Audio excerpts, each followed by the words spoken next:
The amber glow of kerosene lamps stretched long and low across Gus's saloon in Copper Creek, Montana, on a sharp September evening in 1881. The batwing doors creaked open with their tired groan as Cole McGraw stepped inside. The familiar click of his spurred boots against warped floorboards, a sound that usually went unnoticed, rang out loud and hollow like a hammer strike echoing through an empty barn. Normally, Gus's saloon was a riot of noise and laughter. Men at poker tables slapping cards down hard, the piano player pounding out ragged tunes, ranch hands telling stories loud enough to spill through the windows into the street. But tonight, the moment Cole stepped through those doors, the noise died. It was as if someone had thrown a blanket across the room. Smoke hung heavy in the air, coiling and shifting in the dim light. The piano player's hands froze mid-chord. A card dealer stopped mid-shuffle, eyes locked on Cole. The laughter of cowhands and miners tapered into uncomfortable silence. Gus, polishing a cloudy glass behind the bar, set his rag down, watching. Every man in that room knew. The telegraph wires had carried his humiliation that morning, and by noon the gossip had spread through town like wildfire across dry prairie grass. Evelyn Hart, the mail-order bride from Chicago, the woman Cole was set to marry tomorrow at St. Bridget's Chapel, had sent word she wouldn't be coming. Her message had been short, almost cruel in its efficiency. She had found herself another, a gold miner in Helena with enough claims to put a lifetime of ranching to shame. Evelyn Hart, who had promised a new beginning, a family, a partner, had chosen wealth over him before they'd even met. Cole had been left not just without a bride, but with his pride stripped raw. He walked toward the bar, his shoulders squared, though every step felt like a trial. His jaw tightened. "Beer," he muttered. Gus slid the bottle across without a word. Cole poured a glass, the liquid foaming high and swallowed hard, the burns scorching his throat. It didn't help. Well, came Wade Mercer's voice, sharp and mocking, from the end of the bar. Wade, with his slick grin and smug drawl, always found a way to step on another man's pain. "If it ain't the groom that never was, guess your fine Chicago lady decided she liked gold dust more than cow dung." Laughter cracked across the saloon, cruel and echoing. Wade leaned back, hands spread, drinking in the attention. Imagine that, boys. A woman who never even set eyes on him knew he wasn't worth her time. What does that say about a man? Cole's grip on his glass tightened, the blood roared in his ears. The laughter hit harder than whiskey, harder than a fist. He knocked back another drink, then another, but the shame clung stubborn as tar. 28 years old, with a ranch he'd built with his own sweat, and now reduced to the town's joke. Then came another voice, steady, unyielding, carrying the weight of authority. "Son, you're going to pickle yourself in that bottle if you keep on like a man with no fight left in him." Cole looked up. Silas Whitfield stood over him. The man was a legend across 3 counties. Broad shoulders, silver streaks in his hair, lines etched deep from sun and storms, eyes the color of thunderclouds. "Mind your business, old man," Cole said, his voice low, dangerous. But Silas pulled out a chair, sat down across from him, uninvited. "My business is watching good men throw themselves away over things that don't deserve half the worry. You're better than this spectacle." Cole gave a short, bitter laugh. "Easy for you to say. Your wife didn't walk out before she even met you." "True enough," Silas said. His voice stayed calm, but his eyes studied Cole with a sharpness that cut deep. "But maybe I've got something better for you than drowning yourself in whiskey." "Unless you're buying the next round," Cole muttered. "I ain't interested." Instead of answering, Silas drew a deck of cards from his coat, began shuffling slow, deliberate. The sound of the cards snapping together cut through the silence of the saloon. "One hand," Silas said, his voice carrying, "you win, and you take my daughter's hand in marriage. You lose, and you walk out of here no worse than you came in." The saloon froze. Everyone knew Clara Whitfield. Known for her beauty, whispered about for her bad luck. 3 engagements, 2 men had slipped out of town in the night, the third crushed in a mining collapse weeks before the vows. Some called her cursed. Others said she was simply too strong-willed for the men who had tried. Cole blinked, incredulous. "You're joking." Silas didn't flinch. "Do I look like a man who jokes about his daughter's future?" The room stirred. Men shifted in their chairs, whispering. Gus brought fresh cards to the table. Coins clinked onto the wood as bets flew. Wade Mercer smirked wider, certain this humiliation would top them all. Cole looked at the deck, and something inside him hardened. Shame turned to steel. He had played cards since he was 16, learning from his father on cattle drives, mining camps, riverboats. His father always said poker revealed a man's soul faster than a preacher's sermon. If there was ever a time to prove himself, this was it. Silas's hands dealt smooth, unshaken. 5-card stud, no wilds, no mercy. Cole picked up his hand. First card, ace of spades. Second, ace of hearts. Third, jack of diamonds. Fourth, jack of clubs. Fifth, ace of clubs. His heart thudded. A full house, aces over jacks. Silas laid down his cards, king high straight. The room exploded. Shouts, curses, boots scraping against the floor. Bets were claimed, losses cursed. But through it all, Cole heard only Silas's calm voice.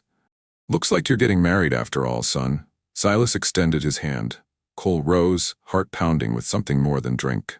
But before he could leave, Wade Mercer called out, "From one cursed bride to another. McGraw, the Whitfield girl, ruined you just like she ruined the rest." Cole's hand slid to his gun belt, his voice low, ice cold. "Say that again." The saloon went still. Wade's smirk crumbled. His eyes dropped to his drink. He said nothing. Cole turned, pushed through the bat-wing doors into the Montana night. The air was sharp, cool, filled with the scent of pine. He drew in a breath that seemed to clear the smoke of shame from his chest. If it were you, would you have taken that gamble? Faced humiliation, a room of laughter, and risked it all on one hand of cards? Think about it. What would you have done in Cole's boots? The Whitfield ranch sat in a wide valley 3 miles outside town, its windows glowing soft with lamplight.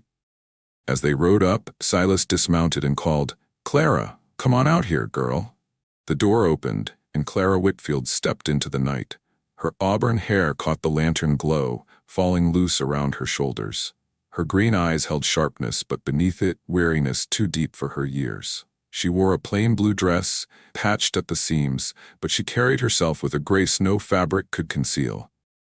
"Daddy," she said slowly, "what is this about?" "Clara," Silas said, "this here's Cole McGraw. He just won your hand fair and square." Her eyes flickered between them, resigned. "Another one of your schemes, Daddy?" "This one's different. He's got fight in him. You deserve a fighter." Cole removed his hat, feeling suddenly exposed in his rumpled clothes, hair unkempt. "Miss Whitfield," he said carefully, "I know this ain't what you pictured. Truth is, nothing in my life's ever been what you'd call conventional. Did my father tell you about my history?" She asked. "Some," Cole admitted. "Then you know 3 men thought they wanted me, and 3 men didn't stay." "I ain't them," he said. Her lips curved faintly, almost against her will. "No. You're the man desperate enough to gamble for a bride after being jilted by telegraph. That's either desperate or romantic. Haven't decided which." "Maybe both," Cole said with a small smile. "If this is going to happen," Clara said firmly, "then it happens proper. Courtship, vows, everything right. I won't be another mistake in a list of failures, Mr. McGraw." "Yes, ma'am." "And you'll sleep in the barn tonight." 3 days later, at St. Bridget's Chapel, Cole stood at the altar. The same church where he was meant to marry Evelyn Hart. Yet the air felt different, alive with possibility. Clara appeared in her late mother's gown, mended and altered to fit her. Wild flowers from the meadow clutched in her hands. When the Reverend asked, "Do you?" Cole's voice rang steady, "I do." Clara's eyes never wavered when she answered the same. They returned to Cole's ranch, a small spread with a 2-room house, a sagging barn, and 160 acres of stubborn land. It wasn't much, but it was theirs. The early months tested them mercilessly. Cattle prices dropped. Winter came early, biting hard. More than once, their supper was nothing but tomatoes and bread from Clara's garden. Neighbors whispered, betting the marriage wouldn't last. Yet Clara never complained. She mended curtains, patched clothes, laughed at Cole's clumsy jokes, and filled their home with a warmth he had not felt in years. One evening, after weeks of meager meals, Clara said, "You been sleeping through the night, Cole." He blinked. "I guess I have." "You used to wake up 3-4 times. Now you don't. Only thing different is all these tomatoes." Her curiosity sparked. Carefully she asked other women. Almost all said the same. Their husbands struggled, especially as they aged. Clara's mind turned. Could tomatoes be the answer? She went to Dr. Hartwell, the town physician. He chuckled. Mrs. McGraw, tomatoes curing men's troubles? Ridiculous. What if I prove it? She pressed. She convinced 5 men to try her method. Fresh tomatoes daily. Within weeks, everyone reported improvement. Word spread like wildfire. Men rode miles to the McGraw ranch seeking tomatoes. Clara saw the chance. Preservation, remedies, a business. She and Cole experimented late into the nights, boiling down paste, drying powder, creating extracts. Failures piled before successes came. Some batches spoiled, others tasted foul. But Clara's determination never wavered. By March 1882, they had perfected McGraw's tomato tonic, bottled in dark glass, sold across the territory. Clara herself filed the patent, one of the first women in Montana to hold such a claim. Orders poured in. They built a processing shed, hired neighbors, shipped crates by rail. The ranch flourished. But what mattered more than money was Clara's spirit. The weariness in her eyes gave way to pride, to confidence, to joy. She had turned humiliation and hardship into strength. One warm evening in 1883, as the sun sank gold behind the mountains, Clara leaned against Cole on their porch. "Do you ever think about that night in Gus's saloon?" she asked. "Every day," he said. "Do you regret it?" He turned to her, voice steady. "Clara McGraw, winning that hand was the best thing I ever did." She smiled softly, quoting her father, "Win this round and take her home." The stars spilled across the Montana sky, wide and endless. The McGraw Tomato Remedy Company would grow to be one of the most successful businesses in the territory. But for Cole and Clara, the real fortune was not bottled in glass. It was the life they had built, born of humiliation, risk, and one desperate gamble. Because in the end, love itself is the greatest gamble. And sometimes, if you're lucky, you win more than you ever dared to hope. If this story held you till now, don't forget, tap like, hit subscribe, and ring the bell. Tomorrow I'll bring you another tale from the Wild West, where one hand of cards, one risk, one twist of fate can change everything.